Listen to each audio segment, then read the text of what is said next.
Hello students,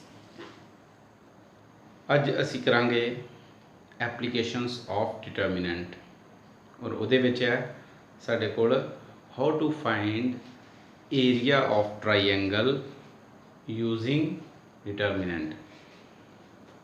तो exercise है साडे कोल 2D।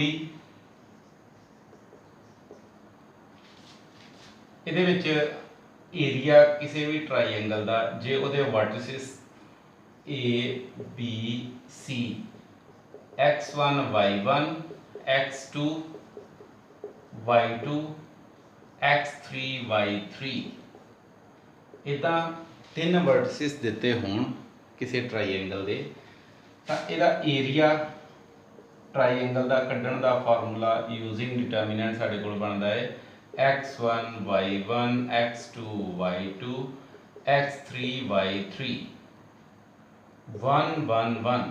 इस डिटर्मिनेंट को ओपन कर दो तो डायरैक्टली एरिया ऑफ ट्राइएंगल मिल जाएगा। ये तो होगी एक गल। दूसरी गल,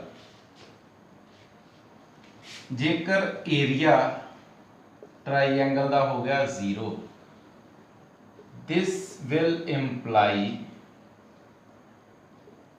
इंप्लाई बोथ फेस। मैं लिखा इसका मतलब है जेकर एरिया ट्राइएंगल का हो गया 0 then ABC are collinear. Collinear का मतलब तीनों पॉइंट्स होंगे इको लाइन दे विच। ते इंप्लाई बोथ वेज का मतलब है जे तीन पॉइंट्स कोलीनियर ने इट मीनस एरिया ऑफ ट्राइएंगल हमेशा होया करेगा 0। मतलब तुहानू दोवां तरीकों के नाल सम आ सकता। कई बार कह सकते हैं given that points are collinear show that the area of triangle is 0। Points collinear दिते होण तां एरिया शो कर लूँ, या कई बार कह देंगे area is 0 show that the points are collinear. Imply both ways का मतलब ये बन जाता है साडे कोल। तो सम स्टार्ट करते हैं। फर्स्ट सम है एक्सरसाइज 2D दा। Find the area of triangle whose vertices are 3 1 4 3 and -5 4। तो मैं इन्हां दे नाम रख सकता ABC। इन्हां दा एरिया फाइंड करना तो हुण ये जे area of triangle ABC 1/2 x1 y1 यानी कि 3 1 फार्मूला ऊपर लिखा है 4 3 -5 4 1 1 1। डायरैक्ट एक्सपैंड कर दो या एक का ऑपरेशन ला लिया करो। मैं तुहानू दस्सिया सी 1 1 1 बन जाए तो इनू होर सिंपल करने वास्ते तुसी जिन्नियां मैक्सिमम 0 बना दोगे उन्ना ही सिंपल हो जाया करेगा। R2 - R1 R3 नू भी चेंज कर लो R3 - R2 कर लो या R1 कर लो, कोई फर्क नहीं पड़ेगा। 1/2 इत्थे आ गया 3 1 1 4 - 3 1 3 - 1 2 एंड 1 - 1 0। R2 - R1 किया, दूजी रो चो पहली रो माइनस कर दी। R3 नू किवें चेंज किया है R3 - R2 -5 - 4 -9 4 - 3 1 1 - 1 0। तो 1/2 देखो जेकर 3 के कोरस्पोंडिंग एक्सपैंड करोगे इत्थे आए ना 0 - 0। 1 के कोरस्पोंडिंग एक्सपैंड करोगे फिर भी 0 - 0। अगर किसी एलीमेंट के थले वाले बाकी के एलीमेंट 0 हो जाए तो सिर्फ वो कोरस्पोंडिंग ही एक्सपैंड करते हैं। प्लस माइनस ये बार फिर प्लस ही आ जाना सी तो 1 बाहर आएगा। एक्सपैंड करांगे तो कितना आ जाना 1 माइनस ये प्लस हो जाना 18 प्लस 1 ये आ गया 19/2। नाल जरूर लिखना है स्क्वायर यूनिट्स क्योंकि एक ही है एरिया। तो एरिए के यूनिट्स हमेशा स्क्वेयर यूनिट्स की फॉर्म दे विच हुंदे आ, यानी कि जे साइडां सेंटीमीटर की फॉर्म च दित्तियां होण तां सेंटीमीटर स्क्वेयर, जे मीटर्स की फॉर्म च तां मीटर स्क्वेयर, इदां ही जो भी यूनिट्स दिते होण। इदां फोर्थ सम है, show that the points are collinear. Points इत्थे दिते ने A B plus C, B point is B comma C plus A and C point is C comma A plus B. इन्हां A B सी नूं collinear prove करना। Collinear का मतलब कि इन्हां दा एरिया जीरो हो जाएगा। इहदा मतलब मैं एरिया फाइंड करांगा। Area of triangle 1/2 A B plus C, B C plus A, C A plus B, 1 1 1। भावें एक्सपैंड कर लो या ऑपरेशन लगा लेने आ, कॉलम 2 नूं चेंज कर लो, कॉलम 2 प्लस कॉलम 1। इदां क्यों किया? इत्थे बी ते सी है सी, ए की कमी आपां ए ऐड कर लिया, सी ए, बी की कमी बी ऐड हो गया, ए ते बी सी ऐड हो गया, तो ये बन गया साढ़े कोल 1/2 A B C, A plus B plus C, ये भी A plus B plus C, A plus B plus C, इत्थे आ गया 1 1 1। पूरे सैकेंड कॉलम दे विचों A plus B plus C common आ गया, ये आ गया A plus B plus C upon 2 common, A B C 1 1 1 1 1 1। तो ये प्रॉपर्टी सी साडे कोल, if 2 rows or columns of a determinant are identical then the value of determinant is 0। दो रोज या दो कॉलम्स जेकर हो जान आइडेंटिकल मतलब सेम, तो फिर एक्सपैंड करने की कोई लोड़ नहीं, सीधा बाय द प्रॉपर्टी अपन लिख के कह सकते हैं आंसर इज 0। एरिया 0 आ गया।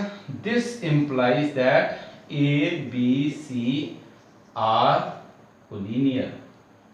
इतने लिख सकते हैं therefore A B C are collinear. A B C हो गए साढ़े कोल कोलिनियर। एक और सम है 7, find the value of K if area of triangle. हुण गिवन है एरिया, ये कितना दिता है सानू 4 square units and the vertices are, first इधर पार्ट का सम है के 0 4 0 0 2।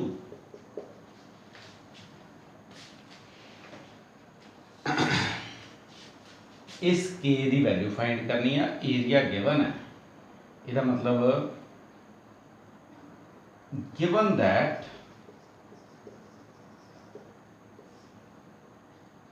वन बाय टू के 0 4 0 0 2 1 1 1, इसकी वैल्यू दी है 4, पर इतने लिखांगे प्लस माइनस 4, क्योंकि एरिया जदों भी इस डिटरमिनेंट का दिता होवे तो वह हमेशा प्लस माइनस, एरिया हमेशा पॉजिटिव ही आएगा, पर के दियां दो वैल्यूज आ सकदियां, प्लस की भी तो माइनस की भी, जिन्हों के कोरसपोंडिंग साढ़े दो अलग अलग एरिया निकल सकते हैं। तो इत्थे जदों भी एरिया गिवन होया करेगा तो एरिया की वैल्यू के नाल प्लस माइनस जरूर लिखांगे।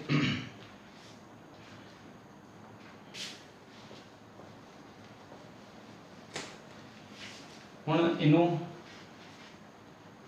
सॉल्व करते हैं। A2 उधर जाके 4 बन गया। इन्हां दो 1 नूं 0 करने वास्ते ऑपरेशन इत्थे लगा लेने आ। R2 नूं चेंज कर लो R2 माइनस R1 ते R3 नूं भी चेंज कर लो R3 माइनस R1 लिख लो या 2 लिख लो, कोई फर्क नहीं पेगा। इत्थे A2 राइट हैंड साइड ते चला गया। इत्थे K 0 1 राइट हैंड साइड पे आ गया प्लस माइनस 8 ਹੁਣ 4 माइनस के r2 माइनस r1 इतने आ गया 4 माइनस के एज इट इज 0 माइनस 0 तो 0 ही आएगा 1 माइनस 1 हो गया 0 इतने 0 माइनस के r3 माइनस r1 इतने आ जाना माइनस का के 2 माइनस 0 ये 2 ही रहेगा तो 1 माइनस 1 आ जाना 0 जिवें मैं तुहानूं हुणे दस्सिया सी कि जदों भी 1 के थले वालियां टर्म्स 0 हो जान मतलब किसी एलीमेंट के थले वालियां टर्म्स हो जान 0 तो उहदे कोरसपोंडिंग ही खोलण की लोड़ है बाकी खोलण की लोड़ नहीं है तो इसका आंसर क्या आ जाएगा इस 1 नूं छड्ड दो तो 2/2 ऑर्डर का इन्हां नूं आपस में मल्टीप्लाई कर दो 8 माइनस 2 के माइनस इनू 0 के नाल कीता तो 0 हो गया प्लस माइनस 8 माइनस 2 के एक वैल्यू 8 के इक्वल आ जानी है 8 माइनस 2 के दूसरी वैल्यू माइनस 8 के इक्वल 8 के नाल 8 कैंसल होएगा तो 2 के 0 के इक्वल के की वैल्यू बन जानी है 0 इथों 2 के 8 प्लस 8 हो जाएगा ये नैगेटिव इधर आ जाना पॉजिटिव हो जाएगा तो 2k is equals to 16 and k की वैल्यू आ जाएगी 8 तो k दियां दो वैल्यूज आ गई 0 ते 8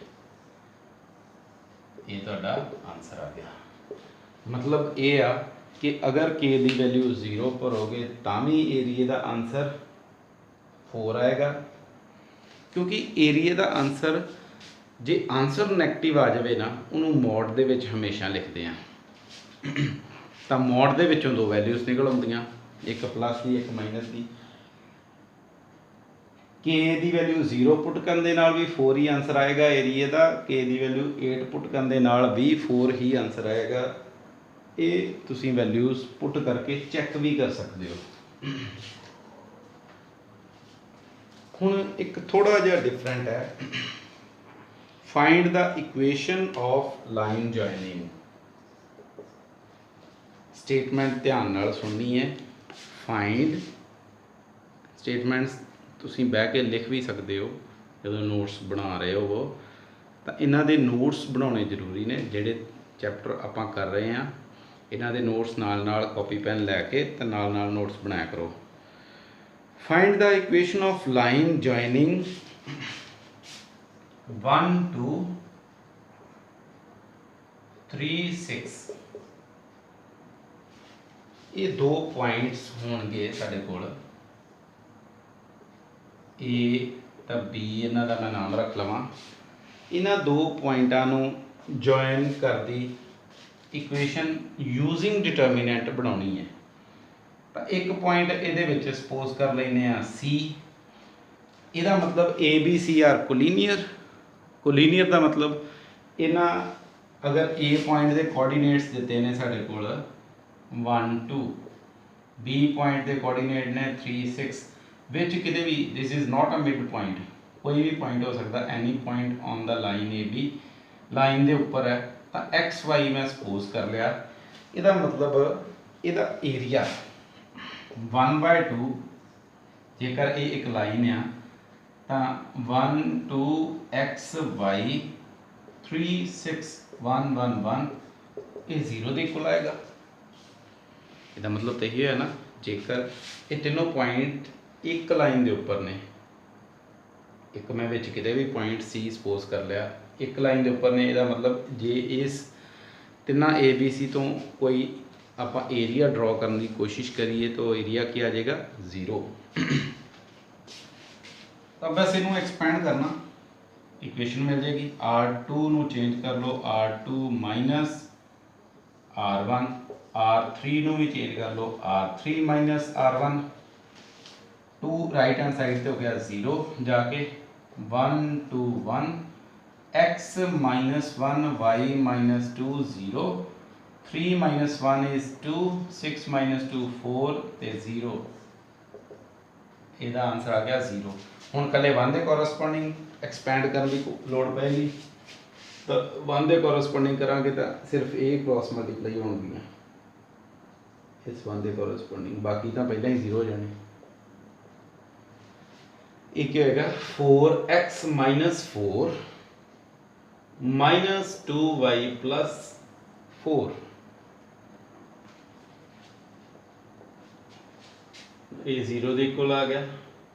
4x minus 2y equals to 0, या 2 कॉमन करके डिवाइड कर दो 0 के नाल, 2x minus y equals to 0 equation बन गई। यही तो स्टेटमेंट सी। Find the equation of line joining the 2 points, ये तुहाडा आंसर आ गया। सो ये नाल एक्सरसाइज 2D ये भी खत्म हो जाएगी। हुण नैक्सट जो कॉन्सैप्ट है that is very very very important. उहदे विच अज मैं तुहानूं थोड़ी जी इंट्रो देवांगा, 1-2 एग्जाम्पल्स करावांगा। ये हुण 6 नंबर का सम बनेगा तुहाडा, solve the system of equations using determinant. Solve the system of equations using determinant, ठीक है। तो 6 नंबर का 100% वो सम होंदा है। उस तो पहला आपां सीखने आ माइनर्स, कोफैक्टर्स।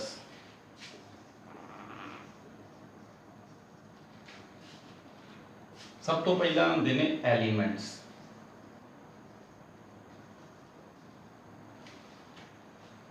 जदों भी मेरे कोल कोई मैट्रिक्स होएगी A11 A12 A21 A22, इदा 3x3 ऑर्डर की भी हो सकती है। तो इन्हां दे एलीमेंट्स इदा A11 A12 A21 A22, ये सारे की ने स्मॉल ए दे नाल मैं डिनोट करांगा एलीमेंट्स। माइनस नूं डिनोट किया जाता है M11 M12 M21 M22। M for minus. Cofactors जे आपां दसांगे, मैं दसांगा तुहानूं कि माइनर कोफैक्टर फाइंड करने किवें आ। फिलहाल उन्हां दियां नोटेशनस की ने। कई बुक्स दे विच कोफैक्टर्स नूं कैपिटल ए दे नाल, कईयां दे विच C दे नाल डिनोट करते हैं। A11 A12 A21 A22 या C12 C21 C22, कुछ भी A11 या C11। हुण एग्जाम्पल के तौर पर जे मैं एक मैट्रिक्स लिख लवां 2 3 4 5, तो ये एलीमेंट A11 ये आ गया साढ़े कोल 2, फिर आ गया 3, फिर आ गया 4, फिर आ गया 5। ये माइनर जो फाइंड करने ना M11 11 का मतलब फर्स्ट रो का फर्स्ट एलीमेंट, ये कॉलम ते रो छड़ देनी, बचा साढ़े कोल 5। 1 2 ये एलीमेंट ते बचा 4। 2 1 जेड़ा भी एलीमेंट उहदे नाल लगदी रो ते कॉलम नूं छड़ देना, बचेगा 3, तो ये आ जाना 2। हुण इस तो बाद जो साडे काम दी चीज़ है वो ने साडे कोफैक्टर्स, जिन्हां तो जिहड़े सम दे विच यूज होणगे, इन्हें कोफैक्टर्स। इहदे वास्ते सब तो पहला सिंबल याद करने आ, प्लस माइनस माइनस प्लस। जे 3x3 ऑर्डर की मैट्रिक्स होए तो plus minus plus minus plus minus plus minus plus. ये तो हो गया एक तरीका। दूजा ए इन्हां दे सुफिक्स नूं ऐड कर दिओ, 1 + 1 -1 रेज़ टू पावर 1 + 1। तो ये जिवें रफ दे विच आपां वेखदे हां, -1 की पावर अगर ईवन होए तो यदा आंसर +1, -1 की पावर ऑड होवे तो आंसर आ जाता है -1। सो 1 + 1 यदा आंसर आ जाएगा +1 पॉजिटिव, फिर नैगेटिव 1 + 2 -1 की पावर आ जानी ऑड नंबर तो आंसर आ जाना -2 2 + 1 ये भी नैगेटिव फिर पॉजिटिव। तो आप डायरैक्ट इदा ही याद कर लवेंगे, पहले नाल प्लस फिर minus, minus plus, plus minus plus minus, ये सिंबल ला देने तो बाकी लिख देने को फैक्टर सी माइनर सी, मतलब 5 4 3 2। पॉजिटिव साइन तो लिखने की लोड़ नहीं है, नैगेटिव लिखने की लोड़ होंगी है। तो मतलब वो factors and minus are same, approximate same, but sign are according to sum of -1 suffix mine. इन्हां दे सिर्फ साइन जिहड़े आ वो चेंज करने आपां, वो किस रूल के अकॉर्डिंग चेंज करने आ, -1 की पावर सुफिक्स नूं ऐड कर दिया करना, या सीधी सीधी आपां गल याद रखीए तो जिन्हां दा सम ऑड होए उन्हां दे नाल नैगेटिव लाउणा है, तो जिन्हां दा सम होए ईवन उन्हां दे नाल ला देना पॉजिटिव। ये तो हो गए को फैक्टर्स। हुण देखो ये को फैक्टर्स यूज कित्थे करने आ, किवें करने आ, क्यों करने आ, इहदे वास्ते मैं एग्जांपल के तौर पर लिखांगा A 2 3 -1 -4। सपोज आप इदा, चलो इदा लिखा रहन देने, तो ये अगर मैं A11 A12 A21 A22 को फैक्टर्स फाइंड करा, तो पहले का को फैक्टर ये आ जाएगा, पहला प्लस माइनस माइनस प्लस, ये साइन सब तो पहला लगा लेने हैं, फिर कभी सम गलत नहीं आएगा। तो एक ना आ गया A11 फर्स्ट कॉलम ते रो नूं छड्डिया -4 आ गया -4 प्लस माइनस माइनस हो गया, फिर -1 तो हो गया +1 दूसरे के कॉरस्पॉन्डिंग, फिर 2 1 0 का पहला एलीमेंट ये छड्डांगे तो आ जाना 3, तो -3 बन गया। हुण चौथा एलीमेंट इनू छड्डोगे तो बन जाना 2, यानी कि 2 बन गया। इन्हां को फैक्टर्स नूं वरतना है आपां to find adjoint of A. Adjoint is what, इन्हां जिहड़े को फैक्टर्स ने साडे कोल आए -4 1 -3 2, यानी कि A11 अकॉर्डिंग टू पोजीशन ही लाना है, 1 1 1 2 मतलब फर्स्ट रो दा सैकेंड एलीमेंट, फिर 2 1 ते 2 2, इन्हां दा कर देना ट्रांसपोज, तो ये मिल जाएगा एडजॉइंट ऑफ A -4 1 -3 2, ये की बन गया एडजॉइंट ऑफ A। हुण इस एडजॉइंट का की काम है, देखो A इनवर्स ਆਪਾਂ ਕੀਤਾ ਸੀ using elementary transformations, A inverse find किया सी यूजिंग एलीमेंटरी ट्रांसफॉर्मेशंस। हुण A इनवर्स फाइंड करने का नवा मैथड है 1/A determinant into adjoint A। A determinant ਇਹਦਾ बड़ा सिंपल सी, -8 + 3 आंसर आ गया -5, तो यदा मतलब ये साढ़े को आ गया 1/-5, एडजॉइंट ए की वैल्यू -4 -3 1 2, नैगेटिव अंदर ला जाओ 5 तो एज इट इज़ रहेगा, नैगेटिव अंदर जाएगा तो 4 3 पॉजिटिव हो जाने, -1 -2, ये तुहाडा आंसर आ जाना ए इनवर्स का। यह बड़ा इंपॉर्टेंट है, सब तो इंपॉर्टेंट यही काम है, ए इनवर्स की वैल्यू फाइंड करनी। तो ये मैं 2/2 ऑर्डर का तुहानूं दसिया को फैक्टर फाइंड करने, इदा ही 3/3 ऑर्डर के भी इस तरीके दे नाल करांगे, मतलब जेड़े एलीमेंट के को फैक्टर फाइंड करने होण वो कॉलम ते रो छड्ड दिया करनी। जे इदा है मान लो A2 फाइंड करना हो, ये वाला एलीमेंट एक कॉलम ते रो छड्डो, 2/2 ऑर्डर की ये वाले एलीमेंट तो मैट्रिक्स बन जानी है, उन्होंने सॉल्व करके उसका डिटर्मिनेंट फाइंड कर लो, तो वो इदा A22 9 के 9 कोफैक्टर फाइंड करके एडजॉइंट ए फाइंड कर लाँगे, उतो ए इनवर्स निकल आएगा। हुण इहदे सम इस तरीके दे नाल बनणगे,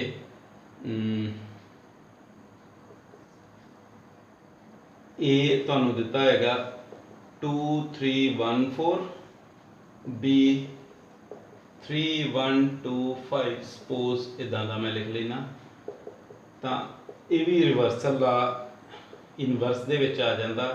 ए B whole inverse equals to B inverse A inverse, जिवें रिवर्सल ला कीता सी वो ट्रांसपोज वाला सी।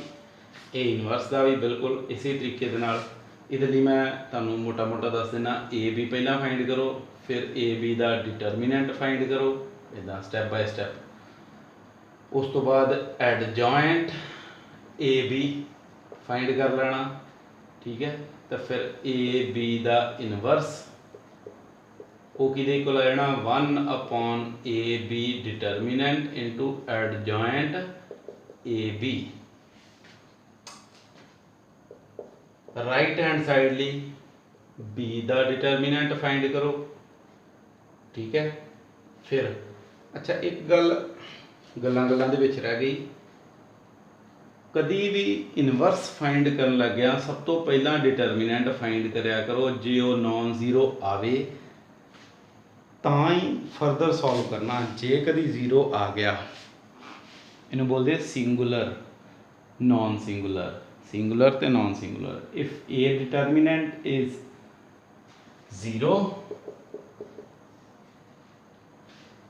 तो फिर ए बन जाती है सिंगुलर मैट्रिक्स, जे आ गया नॉन जीरो तो बन जाती है नॉन सिंगुलर मैट्रिक्स। तो डिटरमिनेंट सिर्फ नॉन सिंगुलर स्क्वेयर मैट्रिक्स का ही फाइंड किया जाता है। जे कभी डिटरमिनेंट की वैल्यू हो जाए जीरो तो फिर आप फाइंड डिटरमिनेंट इनवर्स नहीं फाइंड कर सकते, ठीक है। तो इनवर्स फाइंड करने वास्ते आप इदा करांगे, बी इदा फिर एडजॉइंट बी फाइंड कर लेना, एडजॉइंट बी तो फिर बी का inverse 1/B determinant into adjoint B. इदा ही ए इनवर्स फाइंड करके मुड़ के बी इनवर्स ए इनवर्स नूं मल्टीप्लाई कर लेना, तो ये वेरीफाई करना है सब ने। तो अज आप इन्ना ही करांगे काम। एक्सरसाइज DE एक पॉइंट होर नोट कर लो, नोट पा के पहला सम करोगे उहदे नाल एडजॉइंट ए का डिटरमिनेंट हुंदा जे A determinant raise to power n-1, इत्थे n हुंदा ऑर्डर ऑफ डिटरमिनेंट, यानी कि जे साढ़े कोल कोई 2/2 ऑर्डर का जिवें डिटरमिनेंट है तो n की वैल्यू इस केस दे विच आ जानी है 2।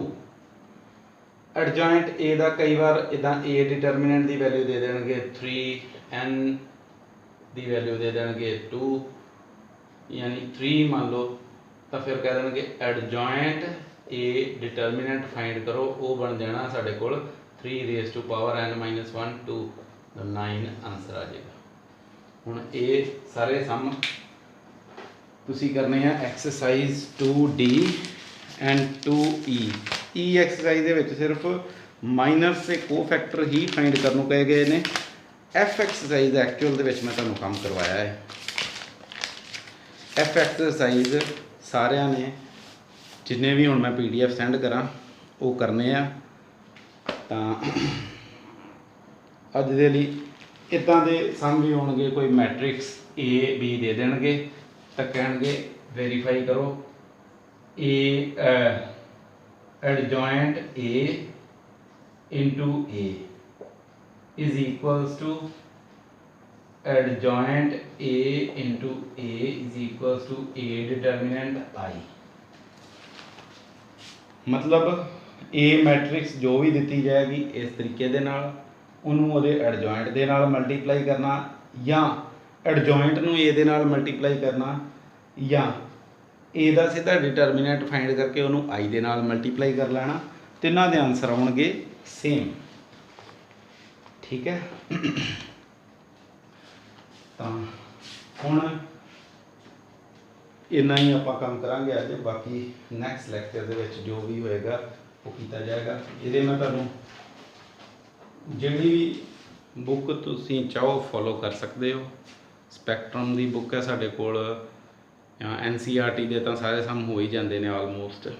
NCERT जिन्ना भी मैक्सीमम हो सके NCERT दे सम सारे कर लिया करो, स्पैक्ट्रम दे करो। होर जे तुहानूं बुक्स मिलदियां RD शर्मा मिलती है वो भी कोशिश करिया करो, जिन्ने भी मैक्सीमम सम हो सकते हैं तो उन्होंने सॉल्व करो। तो मैं फिर तो एक गल रिपीट कराँगा, सारे चैनल नूं सबसक्राइब कर लिया करो, मैक्सीमम टाइम स्टडीज़ नूं दो, क्योंकि जदों भी ये लॉकडाउन खुलदा है उदों तुहाडे जदों लैक्चर शुरू होणगे तो इन्ना टाइम नहीं मिलना कि सारे का सारा काम पिछला कवर कराया जाए। जो आपां हुण करवाउंदे जा रहे हैं वो सारे का सारा काम मैं मन के चलांगा कि तुहानूं आउंदा है, मैं इस तो नैक्सट ही करावांगा क्लास दे विच। So thank you very much, पढ़िया करो, कीप स्टडिंग, थैंक यू।